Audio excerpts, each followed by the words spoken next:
Good morning, precious, and thank you for joining us in the Son of Zion podcast.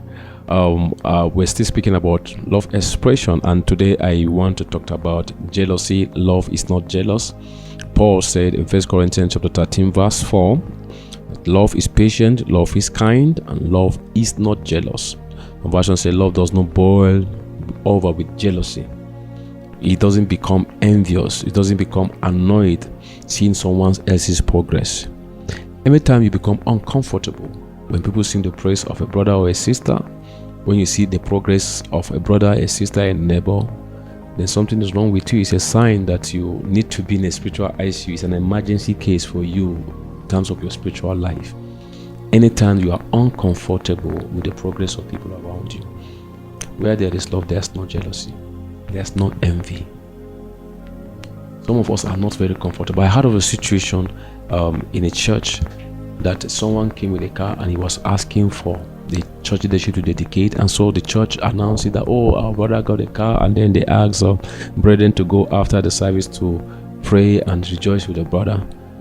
And one of the brothers in church, it was obvious he just left immediately. He didn't come back to church until 2 weeks after, and as he was coming back, he came back with the same car.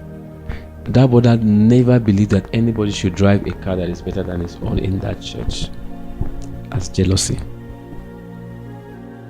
Sometimes when I see the way we talk about people who have fallen, it's like we were waiting for them to fall, even among ministers.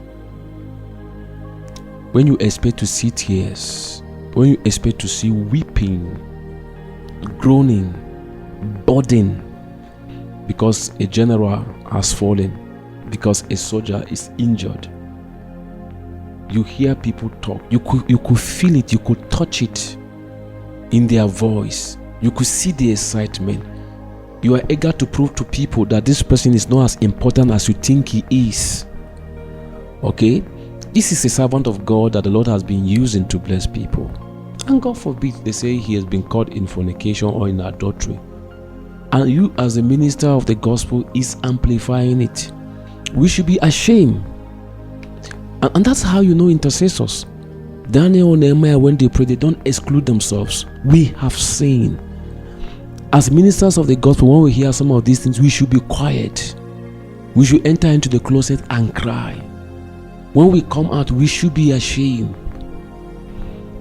But what do we see today? Is that fellow ministers are the one that go straight, begin to post it, begin to share it, begin to say it, and some will even begin to tell you, of course, I remember I was telling people before that this man, I don't believe in him. I had a revelation. I knew that he was going to fall. So what are you getting? That's jealousy. That's not love. Remember I said that love is not about tolerance, about forbearance. It will be heavy in your mouth. You will feel it on your chest that a fellow minister has fallen. It's not something you want to discuss lightly. I've seen ministers who even bring their spiritual children, young boys just coming up looking for God. Then you begin to discuss with them about another minister whom they see, whom they respect, because you want them to know that you are the most powerful man of God, the most righteous man of God. You don't know the destruction you are bringing in the life of those people. There are certain discussions that young brothers and sisters, spiritual babes, should not even listen to. But because of our jealousy and envy, we don't even check. There's no discretion. Somebody who just gave his life to Christ yesterday, trying to find his footing, you are trying to tell him about a man of God who has fallen. So what did you want to benefit? What do you want to gain? Jealousy. Remember, the underlying indices you check is, do you become uncomfortable with anybody's progress? As a minister of the gospel, are you uncomfortable with what the Lord used fellow ministers to do?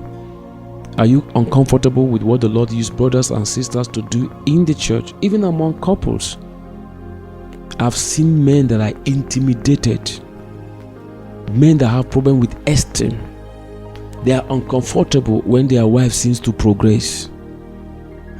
There are men that will never wish that their wives will earn more than them. Of course, we know that some women have also proved to be not submissive when they feel they are making it. But that is not your own. If you are a child of God, your wife should be happy to have you. You should provide a shoulder for her to go.